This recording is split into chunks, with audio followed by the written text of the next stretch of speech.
Rahul Mamkootathil Palakkad MLA youth കോൺഗ്രസിന്റെ സംസ്ഥാന അധ്യക്ഷൻ. ഇപ്പം വരുന്ന ഒരു വാർത്ത, രാഹുൽ മാങ്കൂട്ടത്തിൽ പുറത്തേക്ക്. എവിടെ വാർത്ത വന്നു? ഏഷ്യാനെറ്റ് ന്യൂസിൽ. ഇപ്പം ഏഷ്യാനെറ്റിൽ വന്നു. കാരണം ഏഷ്യാനെറ്റ് നമുക്കെതിരെ സൈബർ പോലീസിൽ ഒരു കേസ് കൊടുക്കുന്നു എന്ന് പറഞ്ഞ് വലിയ വാർത്ത പറഞ്ഞായിരുന്നു. കാരണം 2-3 ആഴ്ച മുമ്പ് നമ്മളാണ് ആദ്യം ഈ വാർത്ത ബ്രേക്ക് ചെയ്തതാണ്. അന്ന് പേരൊന്നും പറഞ്ഞില്ല. ഒരു മാധ്യമപ്രവർത്തക, ഒരു മാധ്യമ സ്ഥാപനം, ഒരു നേതാവ്, ഒരു MLA, UDF MLA, സമീപകാലത്ത് MLA ആയി തിരഞ്ഞെടുക്കപ്പെട്ട ആൾ, ഒരു പെൺകുട്ടി, പീഡനം, ഗർഭം എന്നൊക്കെ പറഞ്ഞൊരു സംഭവം ഉണ്ടായത്. ദേശാഭിമാനി കൊടുത്ത വാർത്തയെ അധികരിച്ച് നമ്മളൊരു വീഡിയോ ചെയ്തു. അതിൻ്റെ പേരിൽ വലിയ തോതിലുള്ള ആക്രമണം നമുക്ക് നേരെ ഉണ്ടായി. പക്ഷേ നമ്മളെന്ത് ചെയ്തു? ഹൂ കേഴ്സ് എന്ന നിലപാട് നമ്മളെടുത്തു. നമുക്ക് കൃത്യമായി ബോധ്യമുള്ള കാര്യങ്ങളാണ് നമ്മൾ പറഞ്ഞത്. അത് തെറ്റാണെന്ന് സമർത്ഥിക്കാനുള്ള ഏക ന്യായം അന്ന് പേര് പറഞ്ഞില്ല, പരാതി വന്നില്ല എന്നുള്ളതാണ്. പരാതി പറയിപ്പിക്കാൻ നമുക്ക് പറ്റില്ല. അത് കഴിഞ്ഞപ്പോൾ എൻ്റെ സുഹൃത്ത് ഷാജൻ സ്കറിയ ഒരു വീഡിയോ ചെയ്തു. ഷാജൻ സ്കറിയ വീഡിയോ ചെയ്തിട്ട് അന്ന് ചർച്ചയിൽ പങ്കെടുത്ത എൻ്റെയും രാമചന്ദ്രൻ സാറിൻ്റെയും പടമൊക്കെ വെച്ചിട്ടാണ് ഷാജൻ ചെയ്തത്. ഷാജൻ എന്നിട്ട് പറഞ്ഞു, എൻ്റെ വളരെ അടുത്ത സുഹൃത്താണ്, മുതിർന്ന മാധ്യമ പ്രവർത്തകരാണ് ഇവർ, പക്ഷേ ഇങ്ങനെയൊക്കെ ചെയ്യാമോ? ഇപ്പോൾ നിയമം വളരെ ശക്തമാണ്, ഇങ്ങനെയൊന്നും ചെയ്യാൻ പാടില്ല എന്നൊക്കെ പറഞ്ഞു. അതിനുശേഷം ഷാജൻ എൻ്റെ വളരെ അടുത്ത സുഹൃത്താണ് കേട്ടോ, ഞങ്ങൾ തമ്മിൽ വളരെ ആരോഗ്യകരമായ ബന്ധമുണ്ട്, ഒരേ ജോലി ചെയ്യുന്ന ആളുകളാണല്ലോ. അപ്പോൾ ഷാജൻ എന്നോട് പറഞ്ഞു, ഷാജൻ എനിക്ക് വോയിസ് അയച്ചിരുന്നു, സുനിൽ സൂക്ഷിക്കണം, നമ്മൾ ഇത്തരം കാര്യങ്ങൾ ചെയ്യുമ്പോൾ നമ്മൾ വെറുതെ ചെയ്യരുത്, കാരണം പരാതിയൊന്നും വന്നിട്ടില്ലല്ലോ, അതുകൊണ്ട് കുറച്ച് ജാഗ്രത പാലിക്കണം. ഇനി എന്തെങ്കിലും നിങ്ങളുടെ കയ്യിൽ തെളിവുകളുണ്ടെങ്കിൽ എനിക്ക് തരൂ, ഞാനും ഒരു വാർത്ത ചെയ്യാം എന്ന് പറഞ്ഞു. അപ്പോൾ ഞാനതേക്കുറിച്ചൊന്നും പറഞ്ഞില്ല. ഞാൻ കഴിഞ്ഞ ദിവസം ഈ വാർത്ത വന്നതിന് ശേഷവും ഷാജനോട് ഷാജന് ഞാൻ ഈ വാർത്തയുടെ ഈ പെൺകുട്ടി റിനി ആൻ ജോർജ് എന്ന് പറയുന്ന മാധ്യമപ്രവർത്തക ഈ പറഞ്ഞതുപോലെ ഒരു ഓൺലൈൻ ചാനലിലാണല്ലോ ആദ്യം അഭിമുഖം കൊടുത്തത്, അതിൻ്റെ ലിങ്ക് ഞാൻ ഷാജന് അയച്ചു കൊടുത്തു. അപ്പോൾ ഷാജനോട് ചോദിച്ചത്, അങ്ങനെയുണ്ടെങ്കിൽ അവൾക്ക് ഇത്രയും പറയാമെങ്കിൽ അവൾക്ക് എന്തുകൊണ്ട് പേര് പറഞ്ഞുകൂടാ? ഷാജൻ അദ്ദേഹത്തിൻ്റെ വീഡിയോയിൽ പറഞ്ഞൊരു പ്രധാനപ്പെട്ട കാര്യമുണ്ട്. രാഹുൽ ഒരു യുവ നേതാവാണ്, അദ്ദേഹത്തെ രാഷ്ട്രീയമായി ഉന്മൂലനം ചെയ്യാൻ ശത്രുക്കൾ ഇത് ഉപയോഗിക്കുന്നുണ്ട് എന്നൊക്കെ പറഞ്ഞ് ഷാജൻ അന്ന് ദേശാഭിമാനിയെക്കുറിച്ചും കുറേ കുഴപ്പങ്ങൾ പറഞ്ഞിരുന്നു. ദേശാഭിമാനി ഇങ്ങനെ ഊരും പേരുമില്ല, അതെ പണ്ട് സന്ദേശം സിനിമയിൽ ശങ്കരാടി പറയുന്ന പോലെ ഉണ്ടല്ലോ, അവൻ വളർന്നു വരുന്ന നേതാവ്, ഒരു പെണ്ണ് കേസിൽ അവനെ കുടുക്കിയേക്കാം എന്ന് പറയുന്ന പോലെ രാഹുലിനെ ഇരയാക്കിയതാണ് എന്നൊരു അഭിപ്രായമാണ് അന്നത്തെ സാഹചര്യത്തിൽ ഷാജൻ ഉണ്ടായത്. ഇപ്പോൾ പുതിയ സാഹചര്യത്തിൽ ഷാജൻ കാര്യങ്ങൾ കൃത്യമായി ബോധ്യപ്പെട്ട് കാണുമെന്നാണ് ഞാൻ കരുതുന്നത്. ഏതായാലും ഞാൻ ആലോചിക്കുന്നത്, ഇപ്പം നമ്മൾ കേൾക്കുന്നത് CPM ദേശാഭിമാനി ഇങ്ങനെ കുക്ക് ചെയ്തെടുത്തു എന്നൊക്കെ പറഞ്ഞിട്ടാണ് അന്ന് ഷാജൻ്റെ വീഡിയോ പറഞ്ഞത്. ഞാനിപ്പോൾ ആലോചിക്കുന്നത്, ഇപ്പം നമ്മളിപ്പം കേരളത്തിൽ ഇങ്ങനെ കുക്ക് ചെയ്തെടുത്ത ഒരുപാട് സ്റ്റോറികളുണ്ട്. പിണറായി വിജയൻ്റെ വീട് അല്ലേ, അതെ, കൊട്ടാരം പോലത്തെ വീട്, ഇറ്റാലിയൻ മാർബിൾ, അത് മലയാളത്തിലെ മാധ്യമങ്ങൾ ഒരുപക്ഷെ മറുനാടൻ മലയാളിയും ചെയ്തിരിക്കാം. അത് കഴിഞ്ഞിട്ട് മറ്റേ കമല ഇൻ്റർനാഷണൽ, മറ്റേ പിണറായിയുടെ ഭാര്യയുടെ പേരിലുള്ള വലിയ കമ്പനി, അവരാണ് ഈ ലാവ്ലിൻ ഇടപാടിലെ അഴിമതി മുഴുവൻ നടത്തിയതെന്നുള്ള അലിഗേഷൻസ്, കേരളം കണ്ട അലിഗേഷൻസാണ്. ഇനി അതുകൂടാതെ വീണ്ടും വന്നാൽ പി ശശിയെക്കുറിച്ച്, പി ശശി വലിയ ലൈംഗിക പീഡനം നടത്തുന്ന ആളാണെന്നൊക്കെ പറഞ്ഞ് കേരളത്തിലെ മാധ്യമങ്ങൾ അല്ലെങ്കിൽ സോഷ്യൽ മീഡിയ ഒക്കെ വലിയൊരു നറേറ്റീവ് ഉണ്ടാക്കിയിട്ടുണ്ട്. തെളിവുണ്ടോ? തെളിവില്ല. ആരെങ്കിലും പേര് പറഞ്ഞിട്ടുണ്ടോ? അപ്പോൾ പി ശശിയെയും പിണറായി വിജയനെയും കമലയും ഒക്കെ ഇങ്ങനെ ആക്ഷേപിക്കുന്നതിന് ഒരു തെളിവും വേണ്ട. രാഹുൽ മാങ്കൂട്ടത്തിൻ്റെ കാര്യം പറയുമ്പോൾ കൃത്യമായ പേര് വേണം എന്ന് പറയുന്ന ഒരു നീതിയുണ്ടല്ലോ, ആ നീതി അത്ര ശരിയായ നീതിയല്ലെന്ന് എല്ലാ മാധ്യമ പ്രവർത്തകരും മനസ്സിലാക്കണം. ഇരട്ട നീതിയാണ്. കാരണം CPM-കാരായാൽ അവർ ഇപ്പം നോക്കൂ, ഏറ്റവും അവസാനം ബിരിയാണി ചെമ്പിൻ്റെ കഥ വരെ പറയുന്നുണ്ട്. ബിരിയാണി ചെമ്പിൻ്റെ കഥ കൊണ്ടാടിയില്ലേ? അതെ, എല്ലാ മാധ്യമങ്ങളും, എനിക്ക് തോന്നുന്നു ABC പോലും ചർച്ച ചെയ്തിട്ടുണ്ടാവും. മുഖ്യമന്ത്രിയുടെ വീട്ടിലേക്ക് ബിരിയാണി ചെമ്പ് കൊണ്ടുപോയി. തെളിവുണ്ടോ? ഇല്ല. ആര് പറഞ്ഞതാണ്? സ്വപ്ന പറഞ്ഞതാണല്ലേ. തെളിവെന്താ? ഒരാൾ പറയുന്നത് മാത്രം മുഖവിലക്കെടുത്തുകൊണ്ട് ഒരാളെയും കുറ്റപ്പെടുത്താൻ പാടില്ല എന്നുള്ള തിയറി ആപ്ലിക്കബിൾ ആണെങ്കിൽ എല്ലാവർക്കും ബാധകമാക്കണം. അപ്പം നമുക്ക് വേണ്ടപ്പെട്ട ചില ആളുകൾ വരുമ്പോൾ പേര് പറഞ്ഞില്ലല്ലോ, തെളിവില്ലല്ലോ, പരാതിയില്ലല്ലോ എന്ന് പറയുന്നത് ഒരു തരം അവസരവാദപരമായ നിലപാട്. ഇത്രയും പറയാതെ നമുക്ക് ബാക്കി പറയാൻ പറ്റില്ല. അപ്പോൾ ഏതായാലും ഇപ്പോൾ ഏഷ്യാനെറ്റിനെ സംബന്ധിച്ച്, ഏഷ്യാനെറ്റ് ഇപ്പോൾ യുവ നേതാവിനെതിരായ വെളിപ്പെടുത്തൽ ഹൈക്കമാൻഡിന് ഹൈക്കമാൻഡ് ഇപ്പോൾ രാജി ആവശ്യപ്പെട്ടു. ഇപ്പൊ ഈ പ്രതിപക്ഷ നേതാവുണ്ട് വി ഡി സതീശൻ പറഞ്ഞ കടുത്ത അതൃപ്തിയാണ്, എനിക്ക് ഇങ്ങനെ ഒരാളെ ഉൾക്കൊണ്ട് മുന്നോട്ട് പോകാൻ പറ്റുന്നില്ല എന്നുള്ള രീതിയിൽ പറയുന്നു. അപ്പോൾ പരമാവധി കോൺഗ്രസ് നേതാക്കളുടെയൊക്കെ അഭിപ്രായം ശേഖരിക്കുമ്പോൾ രാഹുൽ മാങ്കൂട്ടത്തിനെതിരായിട്ട് അതൊന്നും പറയരുത്. വി ഡി സതീശൻ ഒന്നാന്തരം ഫ്രോഡ് പടിയാണ് കാണിക്കുന്നത്. സതീശൻ ഇത് ആദ്യമാണോ അത് അറിയുന്നത്? അല്ല. സതീശന് നെഞ്ചത്ത് കൈവച്ച് പറയാമോ? വി ഡി സതീശൻ രാഹുൽ മാങ്കൂട്ടത്തിനെ കുറിച്ചുള്ള പരാതി ആദ്യമായിട്ടാണോ അറിയുന്നത്? എത്രയോ പരാതികൾ ഈ പറയുന്ന റിനി ആൻഡ് ജോർജ് ഉൾപ്പെടെ പറയുന്നുണ്ട്. ഉത്തരവാദപ്പെട്ട സ്ഥാനങ്ങളിൽ ഇരിക്കുന്ന ആളുകളൊക്കെ അറിയിച്ചിരുന്നു. സതീശനോട് പറഞ്ഞു എന്ന് അവർ പറയുന്നില്ല. പക്ഷേ ഉത്തരവാദപ്പെട്ട സ്ഥാനം എന്ന് പറഞ്ഞാൽ പ്രതിപക്ഷ നേതാവിൻ്റെ സ്ഥാനം ഉത്തരവാദിത്തപ്പെട്ട സ്ഥാനം എന്നാണ് ഞാൻ മനസ്സിലാക്കുന്നത്. അല്ലെങ്കിൽ KPCC പ്രസിഡന്റ് ആയിരിക്കാം, അല്ലെങ്കിൽ KPCCയുടെ ഏതെങ്കിലും ഭാരവാഹികളോടായിരിക്കാം. അവരോട് പറഞ്ഞാൽ അവർ സതീശനോട് പറയാതിരിക്കുമോ? എന്നിട്ട് ഇയാളെ വീണ്ടും യൂത്ത് കോൺഗ്രസ് പ്രസിഡന്റാക്കി, എന്നിട്ട് വീണ്ടും പാലക്കാട് മത്സരിപ്പിച്ചു.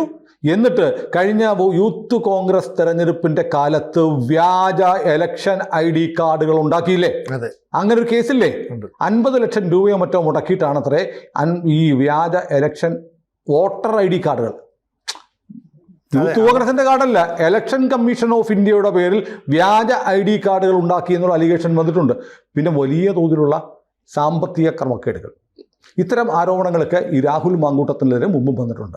അപ്പോൾ നമ്മളെന്ന് പറയുമ്പോൾ നിങ്ങൾ ധൈര്യം ഉണ്ടെങ്കിൽ പേര് പറയടാ എന്നൊക്കെ പറഞ്ഞ് നമ്മളെ വെല്ലുവിളിച്ചവർ, നിങ്ങൾ CPMന്റെ അച്ചാരം വാങ്ങി ഒരു യുവ നേതാവിനെ തകർക്കാനുള്ള ശ്രമമാണ് എന്നൊക്കെ പറഞ്ഞവർ ഇപ്പോൾ എന്ത് പറയുന്നു?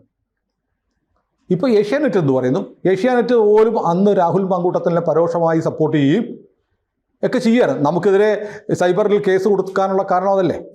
കാരണം നമ്മൾ രാഹുൽ മാങ്കൂട്ടത്തിലിൻ്റെ പേര് പറഞ്ഞിട്ടില്ല, ഒരു പെൺകുട്ടി ആരാണെന്ന് പറഞ്ഞിട്ടില്ല, ഒരു ചാനൽ ആരാണെന്ന് പറഞ്ഞിട്ടില്ല. പിന്നെ നമ്മൾ പറഞ്ഞു വനിതാ ചാനൽ മേധാവി ഉൾപ്പെടെയുള്ള ആളുകൾ ഘോരഘോരം ഇങ്ങനെ പ്രസംഗിക്കുമ്പോൾ മറ്റൊരു വനിതാ മാധ്യമ പ്രവർത്തകയ്ക്ക് ഏത് ചാനലാവട്ടെ, അവരുടെ ചാനലാവട്ടെ വേറെ ചാനലാവട്ടെ, ഒരു നീതി നിഷേധമുണ്ടായാൽ അതിനുവേണ്ടി ഒരു വനിത ഇടപെടുന്നില്ലെങ്കിൽ ആരാണ് ഇടപെടുക? അത് ഏഷ്യാനെറ്റിലെ മാധ്യമ പ്രവർത്തക ആണ് എന്ന അർത്ഥത്തിലല്ല നമ്മൾ പറഞ്ഞത്. ഏതു മാധ്യമ സ്ഥാപനത്തിലാണെങ്കിലും ഒരു മാധ്യമ പ്രവർത്തകയെ ഒരു നേതാവ് ഇങ്ങനെ ഉപയോഗിച്ച് ചതിച്ചു എന്നൊരു അലിഗേഷൻ വന്നാൽ അങ്ങനെ ഒരു മാധ്യമ പ്രവർത്തക ഉണ്ടെങ്കിൽ അവരുടെ കൂടെ നിൽക്കാൻ ഏതു സ്ഥാപനത്തിലെ മാധ്യമ മേധാവിക്കും ബാധ്യതയുണ്ട്, പ്രത്യേകിച്ച് വനിതയാകുമ്പോൾ. ഇതാണ് നമ്മൾ പറഞ്ഞത്. അത് ഏഷ്യാനെറ്റിന് ബുദ്ധിമുട്ടുണ്ടാക്കുന്നത് എങ്ങനെയാണെന്ന് എനിക്ക് മനസ്സിലായില്ല. ഏതായാലും ഇപ്പോൾ ഏഷ്യാനെറ്റ് അതിൻ്റെ നിലവാരം, ഉന്നതമായ ധാർമ്മികത ഉയർത്തിപ്പിടിച്ച് രാഹുൽ മാങ്കൂട്ടത്തിൻ്റെ പേര് പറയുന്നത് കണ്ട് ഞാൻ ഞെട്ടിപ്പോയി. കാരണം നമ്മൾ ഈ പേരൊന്നും പറയാം. രാവിലെ നമ്മൾ പ്ലാൻ ചെയ്തത് റിനി ആൻഡ് ജോർജ് ആരെയെക്കുറിച്ച് പറഞ്ഞിരിക്കുന്നു, പേര് പറഞ്ഞിട്ടില്ല.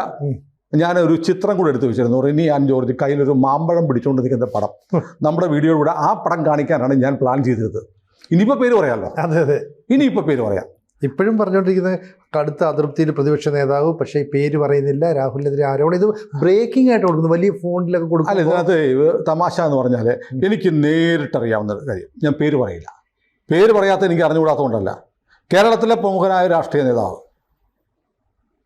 ഒരു സ്ഥാപനത്തിൻ്റെ മാനേജിംഗ് ഡയറക്ടറെ വിളിച്ച് തനിക്കെതിരെ ആ സ്ഥാപനത്തിൻ്റെ പ്രസിദ്ധീകരണത്തിൽ വന്ന ഈ അവിഹിത ബന്ധത്തിൻ്റെ കഥ പറയുന്നത് കേട്ടാളാണ് ഞാൻ. എന്നിട്ട് പറഞ്ഞു ഉപദ്രവിക്കരുത്, അത് വിഡ്രോ ചെയ്യണം എന്ന് പറഞ്ഞു. ഓക്കെ എന്ന് പറയുമ്പോൾ ആ സ്ഥാപനത്തിൻ്റെ മാനേജിംഗ് ഡയറക്ടറുടെ തൊട്ടടുത്ത സീറ്റിൽ ഞാനിരിപ്പുണ്ട്. ഞങ്ങളൊരു കാറിൽ യാത്ര ചെയ്യായിരുന്നു. ഉത്തരവാദിത്വത്തോടെ പറയുക, 100% റെസ്പോൺസിബിലിറ്റി ഏറ്റെടുത്ത് പറയുകയാണ്. എനിക്കറിയാം. അപ്പോൾ അതും ഈ പറയുന്ന UDF രാഷ്ട്രീയത്തിൽപ്പെട്ട ആളാണ്. അപ്പോൾ ഇതൊന്നും പുത്തരിക്കാരിയൊന്നുമല്ല. കാരണം രാഹുൽ മാങ്കൂട്ടത്തിൽ പറഞ്ഞതായിട്ട് ഇനിയിപ്പോൾ പേര് പറയാമല്ലോ, ഈ റിനി ആൻഡ് ജോർജ് പറയുന്നുണ്ട്. കാരണം ഇവരെ കണ്ടിട്ട് പോലുമില്ല. ആദ്യം സോഷ്യൽ മീഡിയ വഴി പരിചയപ്പെട്ടപ്പോൾ തന്നെ ആദ്യമേ വേറെ കാര്യമാണ് ഡിമാൻഡ് ചെയ്യുന്നത്. അപ്പോൾ ഇവർ പറയുന്നത് ഞാൻ കണ്ടിട്ട് പോലും ഇല്ലാത്ത ഒരാൾ ഇങ്ങനെ പറയുന്നു. ഞാനിപ്പോൾ വാൺ ചെയ്തു, നിങ്ങളൊരു അപ്കമിങ് രാഷ്ട്രീയ നേതാവാണ്, ഭാവിയുണ്ട്, ഇങ്ങനൊന്നും പെരുമാറുന്നത്. പിന്നെ ഈ സെക്സ് സ്കാൻഡലൊക്കെ വന്നിട്ട് ആരെയാണ് ശിക്ഷിച്ചിരിക്കുന്നത് എന്ന് ചോദിച്ചു എന്ന് ഇവർ പറയുന്നുണ്ട്. ഇനി മാത്രമല്ല, ഇവർ പറയുന്നത് ആദ്യം വിളിച്ചപ്പോഴേ പറയുന്നത് ഒരു കാര്യം ചെയ്യും, നമുക്കൊരു 5 സ്റ്റാർ ഹോട്ടലിൽ പോകാം. ഞാൻ 5 സ്റ്റാർ കുറഞ്ഞത് പോകത്തില്ല, അങ്ങനെ പറയുന്നത്. ഇതൊക്കെ ഇൻ്റർവ്യൂലുണ്ട്. അപ്പോൾ കേരളത്തിലെ ഒരു നമ്മൾ യുവാക്കളുടെ പ്രതീക്ഷ എന്നൊക്കെ പറഞ്ഞ് അവതരിപ്പിക്കുന്ന ഒരു രാഷ്ട്രീയ നേതാവ് പേരെന്താണെന്നറിയുമല്ലോ, ചാറ്റർജി എന്നൊരു പേരുണ്ടല്ലോ. എല്ലാവരും പറയുന്നത് ഇദ്ദേഹം ചാറ്റ് ആരെ പരിചയപ്പെട്ടാലും നമ്പർ കിട്ടി അപ്പോൾ ചാറ്റ് ചെയ്യും. അപ്പോൾ ആദ്യം വാട്സാപ്പ് ബ്ലോക്ക് ചെയ്യും, മെസ്സേജ് ബ്ലോക്ക് ചെയ്യും ഇയാളുടെ ശല്യം കൊണ്ട്, ഇൻസ്റ്റാ ബ്ലോക്ക് ചെയ്യും, മെസ്സഞ്ചർ ബ്ലോക്ക് ചെയ്യും.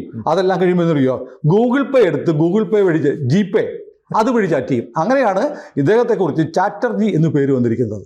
അപ്പോൾ ഏതായാലും ഇപ്പോൾ ഇത് പൊട്ടി പുറപ്പെടാനുള്ള കഥകൾ, ഒരുപാട് കഥകൾ പറഞ്ഞിരിക്കുന്നത്. മുമ്പ് നമ്മുടെയൊക്കെ വീഡിയോ വന്ന സമയത്ത് എനിക്ക് വലിയ സങ്കടമുണ്ടായി. കോൺഗ്രസിൻ്റെ, എനിക്കറിയാവുന്ന ഒരു കോൺഗ്രസ് നേതാവ് കോൺഗ്രസിൻ്റെ ഒരു വാട്സാപ്പ് ഗ്രൂപ്പ് എന്നെ കാണിച്ചു. കോൺഗ്രസ്, നമ്മളാരുടെയും പേര് പറഞ്ഞില്ല, കോൺഗ്രസിൻ്റെ വാട്സാപ്പ് ഗ്രൂപ്പിൽ ഒരു മാധ്യമ പ്രവർത്തകയുടെ ഫോട്ടോ പ്രചരിപ്പിട്ട് ഇവളാണ് രാഹുൽ മാങ്കൂട്ടം ഡാഷ് ചെയ്ത മാധ്യമ പ്രവർത്തക എന്ന് പറഞ്ഞ് കമൻറ്റ് പോയത് എന്നെ ഉത്തരവാദപ്പെട്ട എറണാകുളം ജില്ലയിലെ ഒരു വളരെ ഉന്നത പദവിയിലിരിക്കുന്ന കോൺഗ്രസ് നേതാവിനെ കാണിച്ചു തന്നു അവരുടെ ഗ്രൂപ്പ്, കോൺഗ്രസിൻ്റെ വാട്സാപ്പ് ഗ്രൂപ്പിൽ. അപ്പോൾ കോൺഗ്രസ്സുകാരനെ ഇത് പ്രചരിപ്പിച്ചത്. ഇപ്പോൾ വേറൊരു കഥയുണ്ട്. കാരണം ഇപ്പോൾ ഇനി ഒരു വർഷത്തിനുള്ളിൽ നിയമസഭാ തെരഞ്ഞെടുപ്പ് വരുന്നു. UDF വല്ലാത്ത പ്രതീക്ഷയാണ് ഭരണം കിട്ടുമെന്ന്. അതെ, ഭരണം കിട്ടിക്കഴിഞ്ഞാൽ പലർക്കും മന്ത്രിയാവും, യുവ നേതാക്കന്മാർക്കും ഒക്കെ അവസരം കിട്ടും. അപ്പോൾ ഇപ്പോൾ പാർലമെൻറ്റിലേക്ക് പോയ ചില ആളുകൾക്ക് സ്വന്തമായി പറമ്പും തൊടിയുമൊക്കെയുള്ള ചില നേതാക്കന്മാർക്ക് അസംബ്ലി മത്സരിച്ചാൽ കൊള്ളാം. അപ്പോൾ അതിലൊരു നേതാവിന് വടകരയെ മത്സരിക്കാൻ ആഗ്രഹമുണ്ട്. വടകരയെ പക്ഷേ KK രമ മാറത്തില്ല. KK രമയെ അവിടെ മത്സരിക്കുള്ളൂ. KK രമ ജയിക്കും. ജയിച്ചാൽ UDF വന്നാൽ KK രമയെ മന്ത്രിയാക്കേണ്ടി വരും. അപ്പോൾ ഈ യുവ നേതാവിന് പാർലമെൻറ്റിൽ ഇരുന്നിട്ട് ഒരു കാര്യമില്ല, ബഹളം വെക്കാന്നേ ഉള്ളൂ. പിന്നെ ഇടയ്ക്ക് പ്രിയങ്ക ഗാന്ധി കറുത്ത കോട്ടിട്ട് നടക്കുമ്പോൾ ഇൻസേർട്ട് ചെയ്ത് കൂടെ നടക്കാം, പാൻറ്റും ഇട്ട്. ഞങ്ങൾ ഒരു ചിത്രം കണ്ടു. പ്രിയങ്ക ഗാന്ധിയും ഞാൻ പറയുന്ന ആളും വേറൊരു MPയും ഈ MPയും പ്രിയങ്ക ഗാന്ധിയുടെ ഇടബലം ഭയങ്കര എക്സിക്യൂട്ടീവ് സ്റ്റൈലിൽ നടന്നു. നല്ലതാണ് കേട്ടോ, അങ്ങനെ നടക്കാം. ഖദർ മാത്രം ഇട്ട് നടക്കും, നിർബന്ധം വല്ലതുണ്ടോ? അദ്ദേഹത്തിന് ഇപ്പോൾ ഒരാഗ്രഹമുണ്ട്, അസംബ്ലിയിലേക്ക് മത്സരിച്ചാൽ അടുത്ത പ്രാവശ്യം ഞാൻ മന്ത്രിയാവും, യുവ നേതാവെന്നല്ലേ. അപ്പോൾ പിന്നെ മത്സരിച്ച് ജയിക്കാൻ പറ്റുന്ന സീറ്റ് പാലക്കാടാണ്. അപ്പോൾ പാലക്കാട് നിന്ന് ഈ മാങ്കൂട്ടത്തിൽ അവിടെ നിന്നാൽ എനിക്കെങ്ങനെ മത്സരിക്കാൻ പറ്റും? അപ്പോൾ അനുഭവ സമ്പത്തും ഉണ്ടെങ്കിലോ? ആയിരിക്കാം, അറിവും ഉണ്ടാവാം. കൂട്ടുകാരാണെങ്കിലോ ആത്മാർത്ഥ സുഹൃത്തുക്കളാണെങ്കിൽ ഈ ചുമ്മാ രണ്ടെണ്ണം അടിച്ചിട്ടിരിക്കുമ്പോൾ അടിക്കുമെന്ന് എനിക്കറിയത്തില്ല കേട്ടോ, അത് ആലങ്കാരികമായി പറഞ്ഞു. അടിച്ചിട്ടിരിക്കുമ്പോഴോ തമാശയ്ക്ക് പറയാമായിരുന്നല്ലോ, ഞാൻ ഇന്ന് ഇതൊക്കെ പറയാമല്ലോ. അങ്ങനെ പറഞ്ഞു. അതപ്പോൾ ഇതൊക്കെ ഒന്ന് ലീക്ക് ചെയ്ത് വന്നാൽ ഇതിൻ്റെ ഗുണഭോക്താവ് ആരാണെന്ന് നോക്കണം. ഗുണഭോക്താവ് പലരുണ്ട്. ഇടതുപക്ഷത്തിന് ബെനിഫിറ്റാണ്, അതെ. BJPക്കും ബെനിഫിറ്റാണ്. പാലക്കാട് 2ാം സ്ഥാനത്ത് വന്ന് BJP ആണല്ലോ. പിന്നെ ആ പാലക്കാട് സീറ്റ് മോഹിക്കുന്ന, സ്വന്തമായി വീടും പറമ്പും തൊടിയുമൊക്കെയുള്ള ഒരു MPക്കും താല്പര്യമുണ്ടെന്ന് കഥ പറയുന്നത് കോൺഗ്രസ്സുകാരാണ്. ആ MPയാണ് കൂട്ടത്തിൽ നിന്ന് പതുക്കെ സ്ക്രൂ വെച്ച് കൊടുത്ത് ഇതിനെ ഇങ്ങനെ പ്രൊമോട്ട് ചെയ്യുന്നത് എന്നൊരു കഥ കോൺഗ്രസ്സുകാർ പറയുന്നുണ്ട്. ഏതായാലും നമ്മൾ ഈ രാഹുൽ മാങ്കൂട്ടത്തിൻ്റെ പേര് ഒരിക്കലും പറയണമെന്ന് ആഗ്രഹിച്ചിരുന്നില്ല. കാരണം ഒരു പരാതിക്കാരും പേര് പറഞ്ഞിട്ടില്ല. പക്ഷേ ഇപ്പം ചാനലുകളെല്ലാം പറയുമ്പോൾ നമുക്ക് പറയാതിരിക്കാൻ പറ്റുമോ? ഏതായാലും മാങ്ങ തിന്നാൽ മാങ്ങ സുരക്ഷിതമായി ബറി ചെയ്യാൻ കൂടെ പഠിക്കണം. ഇല്ലെങ്കിൽ എന്ത് പറ്റും? ഇതുപോലെ അത് പൊന്തി വരും. പിന്നെ കുഴിച്ചിട്ടാലും ചിലപ്പോൾ മുളപൊട്ടി വരും. കൂടുതൽ വാർത്തകളും വിശേഷങ്ങളും നിങ്ങളിലേക്ക് എത്താൻ ABC മലയാളം സബ്സ്ക്രൈബ് ചെയ്യുക, ബെൽ ബട്ടണും അമർത്തുക.